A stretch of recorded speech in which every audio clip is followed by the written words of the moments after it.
Hey guys, what's up? So this is Damien. I'm back in the Ranger, and if you are having a problem with this component right here that turns on like your air, or it tells the air which way to go or how fast for your fan to blow, and this needs to be changed, we're going to do a real quick video on this. So let's get right into it. First thing we're going to do is just remove this outer shell piece, and there's going to be 2 bolts down here. They're 8s, and then once you do that, you're going to pop it out and remove it.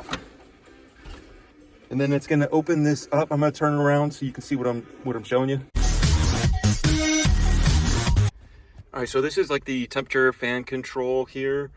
And if there's something wrong with this, then you have to change the whole unit. So we're gonna take these, the 7, 7, 7, and 7. I'm gonna zip those out real quick so you can see how it's connected in the back. Okay, so I took the 4 bolts out and all I did was pull it forward. Now at this time, if you're just changing a light bulb, because let's say one half of it doesn't work and the other half does, then what you're gonna do is you're gonna come into here, you're gonna twist this little thing and see the light bulb. You're gonna pop the light bulb out of this little holder, and all right, if you're not changing the bulb and you're changing this piece because it's broken, I advise you to take these pieces out and keep them in your glove compartment so you have an extra bulb and the connector that already goes in if that ever happens, or the one that you buy, the bulb is bad. So now we're just gonna pop each one of these out. So we're gonna like lift this section, pull this out. This one has a little push. Let's see if we get one. Okay, that has a little push down. This one has to be lifted.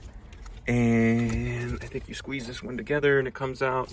And then there's one little one in the back over here that has to be lifted. And then you have to put it all back. Now, luckily, each one of these things is a different size, so you can't accidentally put this one over here and this one over there and mess it up.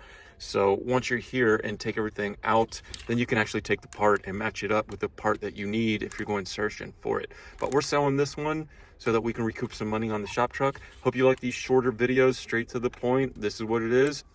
If you like this kind of stuff, or you have a question, hit the comments down below, give us a like and subscribe, share this with somebody that has a Ranger. We're getting a whole playlist together. So this is the piece. These are the connections. Super easy. Here's what the back looks like. Again, if you're throwing this out, take out these little lights, but I'm going to sell it with the lights in it, you know. All right,